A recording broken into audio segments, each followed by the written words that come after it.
Julius Caesar, a name that echoes through history. Born into a tumultuous Rome, he rose to become a legend, a brilliant general, a shrewd politician, a master of men. His conquests expanded Rome's dominion, his reforms reshaped its society. But power, like a double-edged sword, cuts both ways. Caesar's ambition worried many. Some saw him as a savior, a necessary force to unite a fractured republic. Others saw a tyrant in the making, a threat to the very foundations of Roman liberty. These fears, whispered in hushed tones and darkened corridors, would blossom into a deadly conspiracy. This is the story of Caesar's downfall, a tale of ambition, betrayal, and the brutal realities of power in ancient Rome. Rome was a cauldron of ambition. Power was a game played for the highest stakes. Caesar's rise, meteoric and unstoppable, bred envy and fear. The old families, the bedrock of the Republic, saw their influence waning. The Senate, once the seat of Roman power, felt increasingly marginalized. Whispers began in the shadows, conspiratorial glances at lavish banquets, coded messages exchanged under the cover of darkness. They called themselves the Liberatores, the liberators, their goal to save Rome from Caesar's tyranny, their method cold-blooded assassination. The seeds of discontent sown in fear and ambition were about to bear bloody fruit.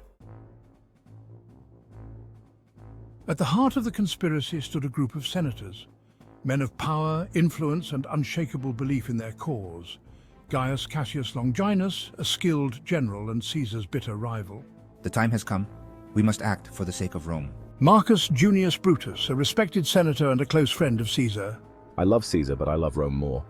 Decimus Junius Brutus Albinus, a loyal lieutenant to Caesar, yet consumed by a hidden resentment. These men, bound by their hatred of Caesar and their love for Rome, plotted in secret. Meetings were held in secluded villas, far from prying eyes. Plans were hatched, oaths were sworn, and the die was cast. Their target, the heart of Julius Caesar. Section 4. The Ides of March, a day of blood and betrayal. March 15th, the Ides of March. A date etched in infamy. Caesar, ignoring the warnings of soothsayers and the pleas of his wife, entered the Senate chamber. The conspirators, their faces masks of feigned loyalty, surrounded him. A petition was presented, a distraction. Then, the first blow. T. Casca's dagger plunged into Caesar's neck. The others followed, a frenzy of steel and fury.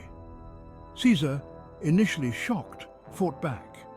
But he was outnumbered, outmaneuvered, and ultimately overpowered. As he fell, mortally wounded, he uttered the words that would echo through history. Et tu, Brute, even you, Brutus. Section 5, Caesar's shadow, a legacy forged in blood. Caesar was dead. But his legacy, far from being erased, was forever stained in blood. The assassination, meant to save the Republic, only hastened its demise. Rome, thrown into turmoil, descended into civil war. The conspirators, hailed as heroes by some, were branded as murderers by others. The assassination of Julius Caesar remains one of history's most pivotal events. It serves as a stark reminder of the intoxicating allure of power, the seductive nature of ambition, and the devastating consequences of violence. The Roman Republic, already teetering on the brink, was pushed into the abyss. In its place rose an empire forged in the fires of civil war and forever haunted by the ghost of Julius Caesar.